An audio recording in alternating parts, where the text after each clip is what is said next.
Chosen one, listen carefully. I carry an urgent message today, and this message is not for everyone. If you are not walking the divine path of God, if your heart is not aligned with truth, you will feel uncomfortable right now. You may even want to leave, and that is fine. This message is only for God's chosen ones. Those who are truly called will feel something pulling them to stay. If you are still here, understand this clearly. This message has reached you at the exact moment heaven intended. Not early, not late, right on time. Your spirit was ready before your mind caught up. Chosen one, the 144,000 are not asleep. They are not scattered in confusion. They are waiting, and they are waiting for your command. What you carry inside you has weight in the spiritual realm, whether you realize it yet or not. Stay with me till the end, because what I'm about to share will calm your mind, strengthen your spirit, and answer questions you've carried silently for years.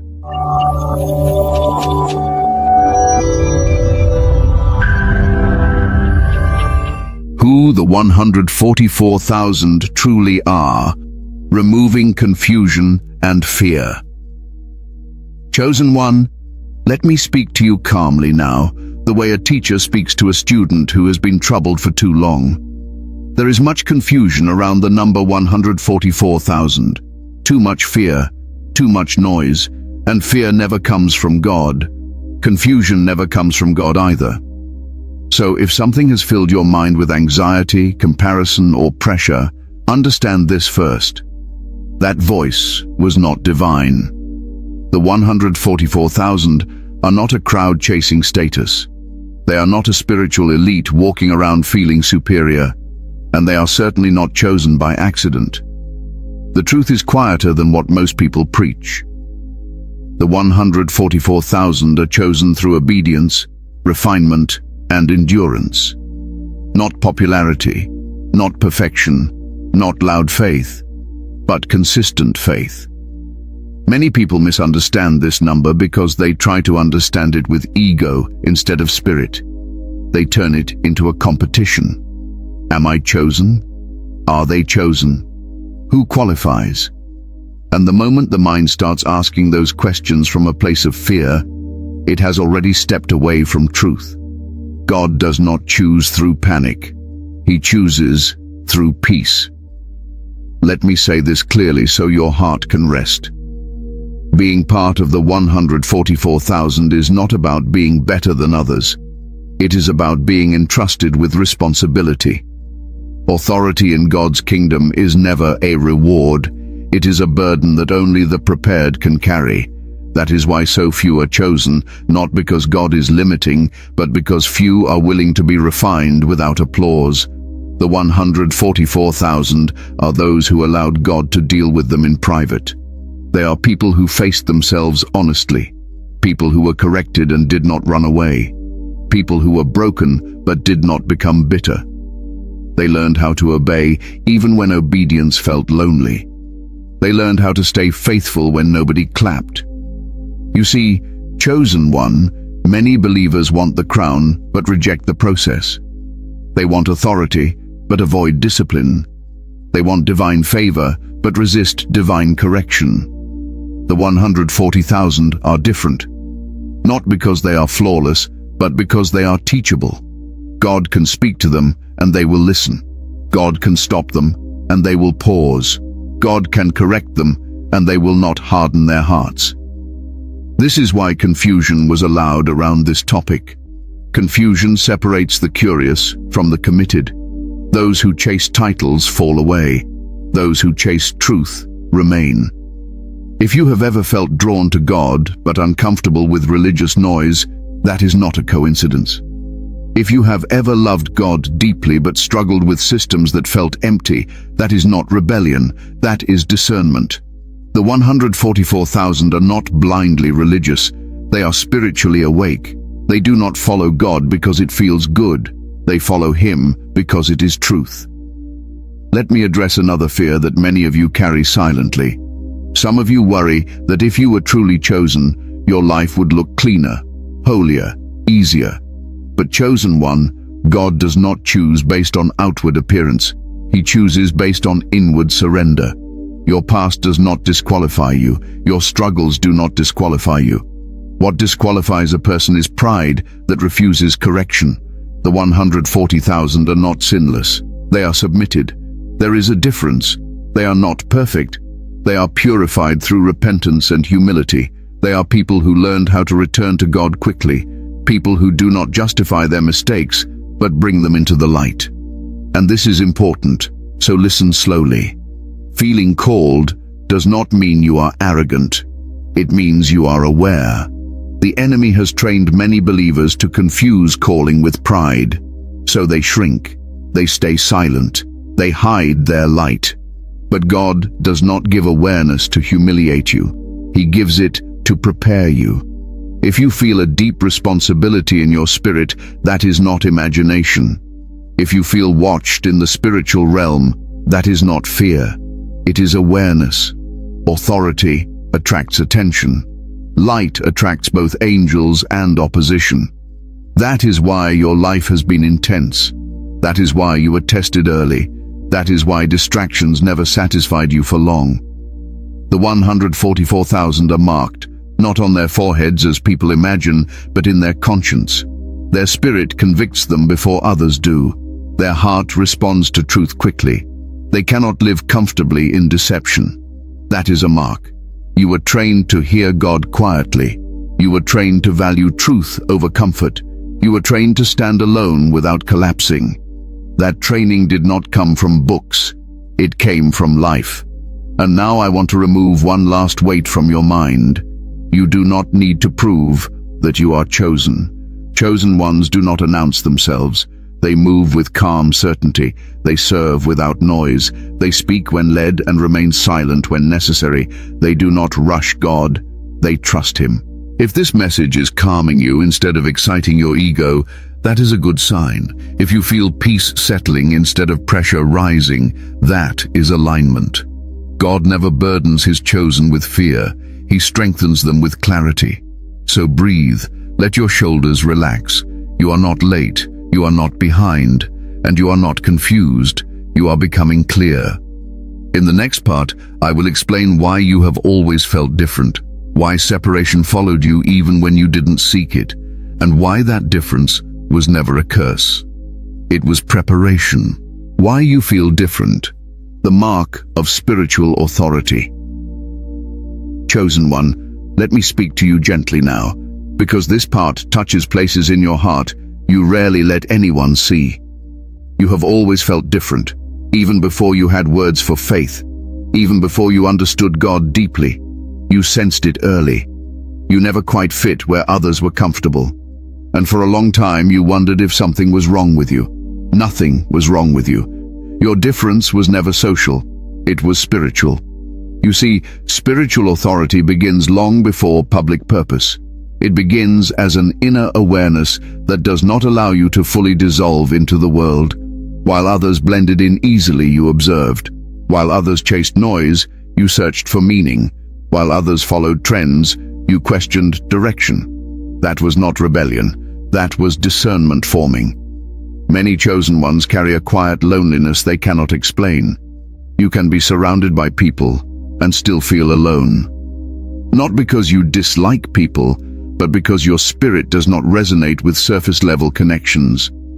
Your soul looks for depth, truth, and sincerity. Small talk drains you. Pretending exhausts you. Wearing masks feels painful.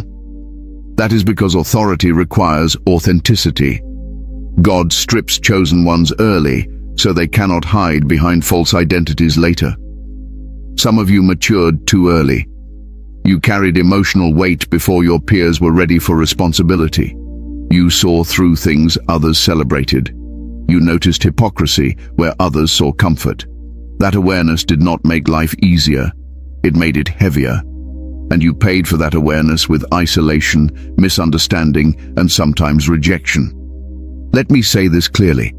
Being different is not a badge of superiority. It is a sign of assignment. God does not shape leaders in crowds. He shapes them in solitude. Authority is not born where everyone agrees with you. It is born where you learn to stand without validation. That is why you learned silence early. That is why you learned to observe more than speak. That is why you developed an inner world that felt richer than external applause. God was teaching you how to listen before He ever allowed you to lead. You may have noticed that you never fully enjoyed certain sins the way others did. You tried. You explored. You tested boundaries. But something inside you always pulled you back. Conviction visited you early and often, not to shame you, but to guide you. That inner voice was training your conscience. Authority flows through a clean conscience, not a perfect record. And because of that, your mistakes hurt more deeply. You felt guilt more sharply, not because you were worse, but because you were more aware. The enemy used that sensitivity to accuse you, to make you believe you were failing God. But the truth is, that sensitivity is a sign of closeness, not distance.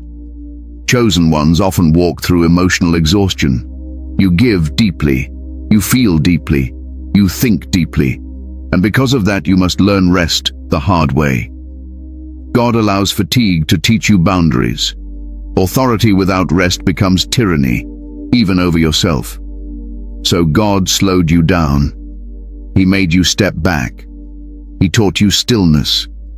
Many of you were misunderstood by family, called too intense, too serious, too spiritual, too quiet, too different. And that hurt you more than you admitted. You tried to adjust. You tried to soften yourself. You tried to fit smaller spaces, but your spirit never shrank. Because God does not reduce His vessels to please environments that cannot contain them. Let me heal something here. It is not your job to be understood by everyone. It is your job to be obedient. Authority does not require explanation. It requires alignment. When you stop trying to convince people of who you are, peace returns to you. Chosen one, your separation was not rejection. It was protection. Had you blended in too deeply, you would have absorbed things that would later contaminate your leadership. God kept you slightly apart so your discernment would stay sharp. That distance preserved you even when it felt painful. Some of you lost friends without clear reasons. Some relationships faded without conflict. That was not abandonment. That was divine pruning. God removes attachments that would later compete with your calling. And He does it quietly so you can heal without bitterness. You may also notice that your emotions are strong but controlled. You feel anger, but you do not enjoy chaos. You feel sadness, but you do not surrender to despair. You feel joy deeply, but you do not chase it recklessly. That balance is trained. Authority requires emotional mastery. God teaches you to feel without being ruled by feelings. And yes, there were moments you questioned yourself, moments you wished you were simpler, moments you wished you could just live without this inner pull. But chosen one, you were never meant for spiritual sleep. You were meant for awareness, and awareness comes with weight. The enemy tried to convince you that your difference was a flaw, but God calls it preparation. Every moment you felt out of place was teaching you discernment. Every time you stood alone, your inner spine strengthened. Every season of silence sharpened your listening. That is why when truth speaks, you recognize it quickly.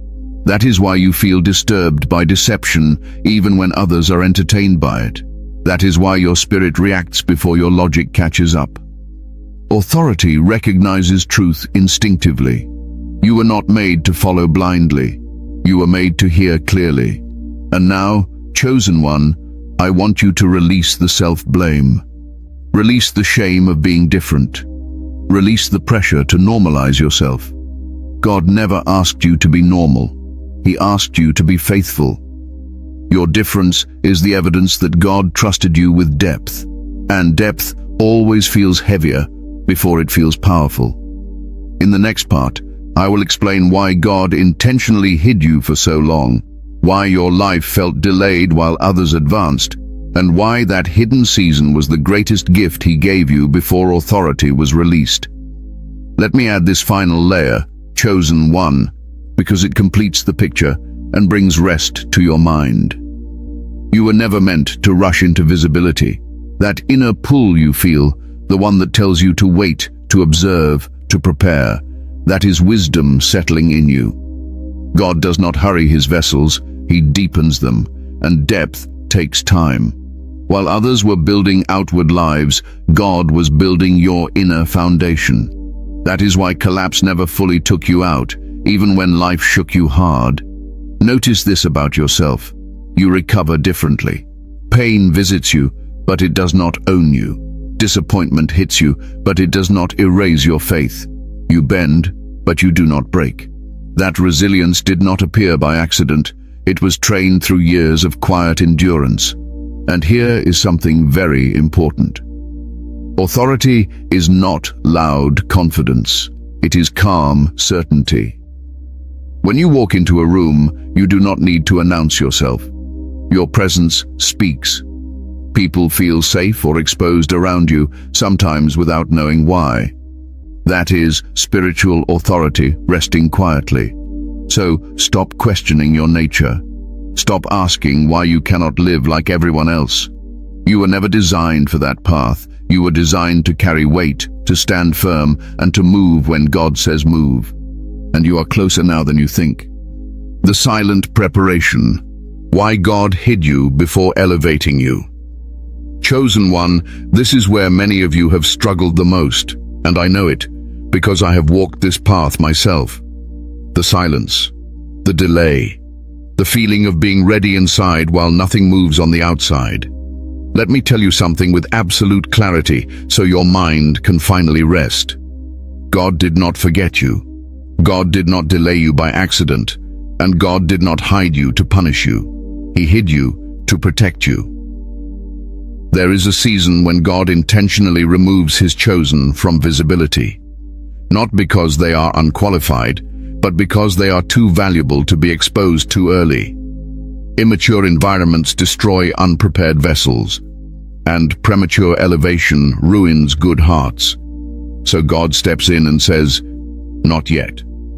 This is the season where heaven works quietly, and the ego gets uncomfortable. You watched others rise faster. You saw people with less depth receive more attention. You saw doors open for those who did not carry your discipline or discernment. And if you are honest, that confused you. You asked God questions you never spoke out loud. Why them and not me? Why am I ready but unseen? Why does obedience feel unrewarded? That silence was not absence. That silence was training. God was teaching you how to obey without applause. Because authority that depends on recognition collapses the moment recognition is removed. God wanted you rooted so deeply in truth that even if no one ever clapped, you would still stand firm. In the hidden season, God deals with the inner life. Pride is confronted, impatience is exposed, motives are purified. You learn why you want influence, not just that you want it.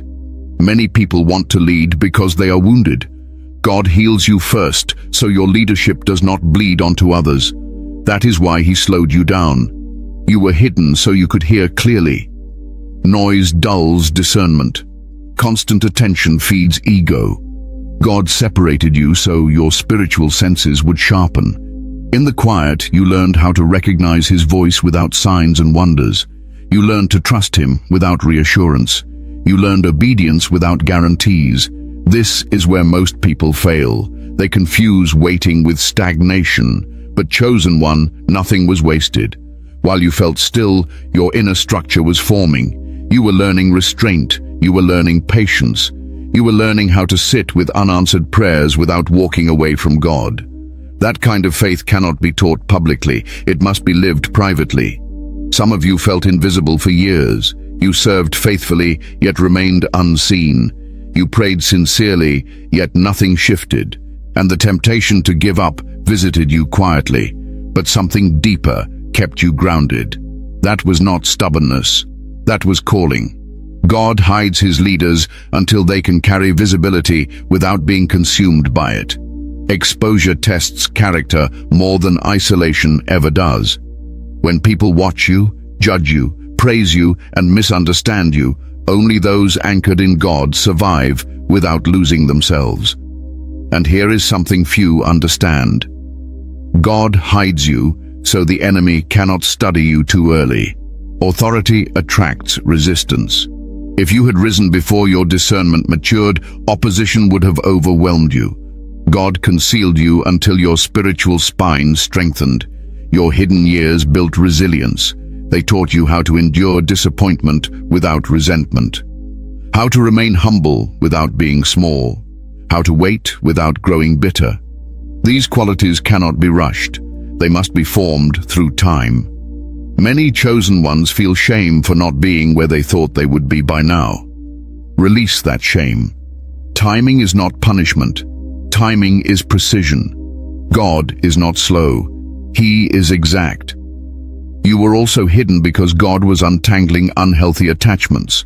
Some people could not come with you. Some habits had to fall away. Some mindsets needed reshaping. Had you risen with those attachments still active, they would have pulled you down later. So God did surgery in private. And yes, surgery hurts. Pruning hurts. Silence hurts. But it heals deeper than constant noise ever could. Let me say this clearly. Chosen one, delay is not denial. Silence is not rejection. And hidden does not mean forgotten. God sees more than you do. He prepares more thoroughly than you imagine. You were not idle. You were being fortified. And now, something has shifted. The waiting has changed its tone. The silence feels different. Not empty, but expectant. That is because preparation is nearing completion. In the next part, I will speak to you about the weight of command, why authority requires emotional mastery, and why God waited until you could rule yourself before trusting you to influence others. Let me deepen this understanding a little more, because this is where many chosen ones either find peace or fall into frustration. During the hidden season, God was also teaching you something very few people ever learn: how to sit with yourself. No distractions, no constant validation, no audience. Just you, your thoughts, your fears, your prayers, and God. Most people avoid that place. You were forced into it, and at the time it felt unfair. But that solitude healed parts of you that would have remained broken forever. You learned to examine your motives honestly.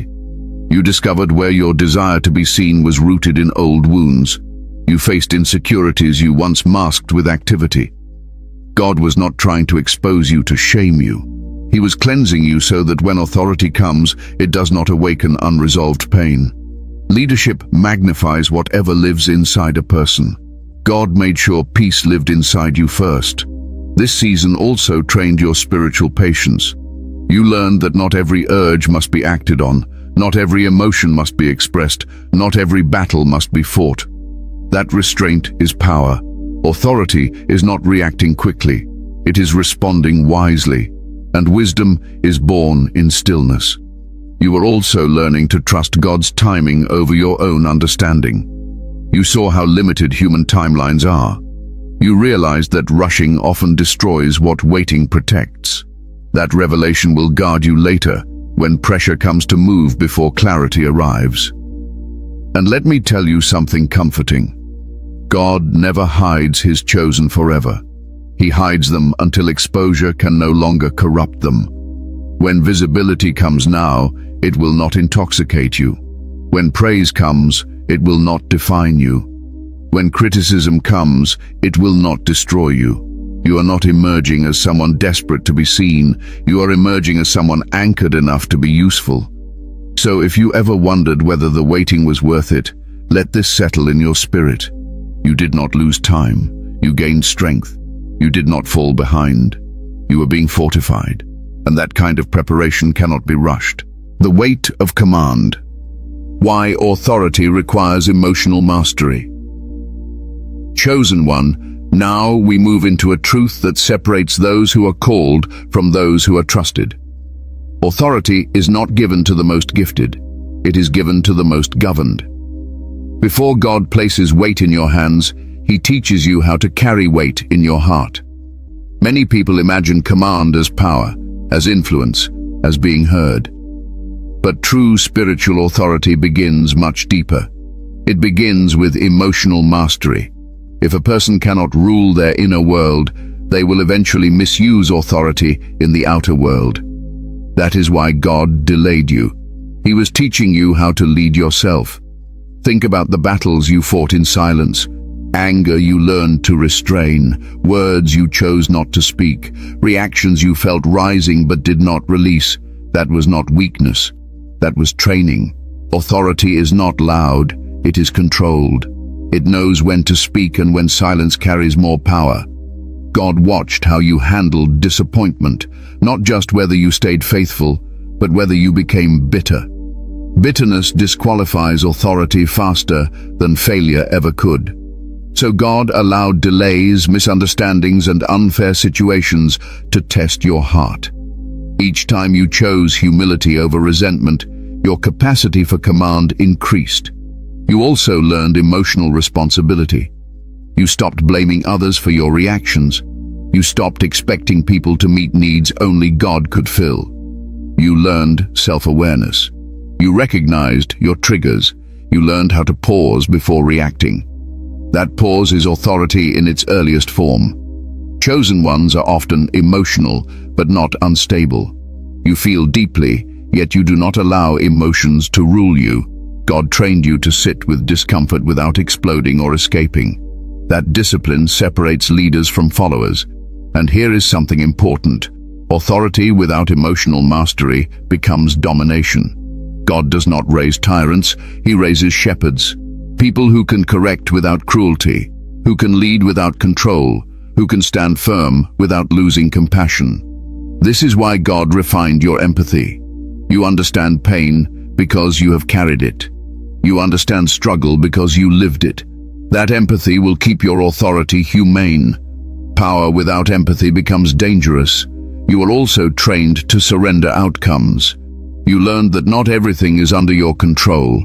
That realization softened your grip on life. It humbled you. Authority flows best through open hands, not clenched fists. Some of you wondered why God allowed emotional exhaustion, why you felt drained at times. It was because you were learning limits. Authority respects boundaries. Leaders who never rest eventually break themselves and others. God taught you rest early, so you would not confuse productivity with purpose. Let me speak directly now. If you had been given authority earlier, it would have fed your wounds instead of healing them. It would have amplified insecurity instead of wisdom. God waited until you could receive influence without needing it to feel whole. And now, your emotional world is steadier. You are not perfect, but you are anchored. Praise does not intoxicate you. Criticism does not destroy you. You are learning how to remain centered. That centeredness is the foundation of command. The weight of command is not glamorous. It is lonely at times. Decisions carry consequences. People misunderstand intentions. But emotional mastery allows you to stand without collapsing under pressure. You are closer than you think. In the next part, I will speak about the moment of activation, when heaven responds to your alignment, and how command is released not through force but through obedience and clarity. Let me take this deeper, chosen one, because emotional mastery is not just a requirement for authority, it is the shield that protects you once authority arrives. You had to learn how to carry disappointment without becoming hard. Many people grow cold when life does not reward them quickly. You did not. You grew quieter, more reflective. That is emotional intelligence shaped by God. You learned to grieve without losing faith, to feel sadness without surrendering hope. That balance is rare, and it is powerful. God also trained you through misunderstanding. People misread your intentions. They questioned your heart. They projected their own fears onto you. And there were moments you wanted to defend yourself, to explain, to prove who you really were. But God restrained you. He taught you that authority does not argue for validation. Truth stands on its own. Silence, when chosen wisely, speaks louder than explanation. You learned something else that many never do. You learned how to be corrected without collapsing. Correction did not destroy you. It refined you. You stopped seeing correction as rejection. You saw it as alignment. That posture makes you teachable, and teachability keeps authority clean. There were seasons when your emotions felt heavy, when exhaustion crept in quietly. That was not failure. That was your soul asking for rest. God used those moments to teach you compassion toward yourself. Authority that is harsh with itself becomes harsh with others. God softened you so your leadership would heal, not harm. Notice how you now respond to chaos.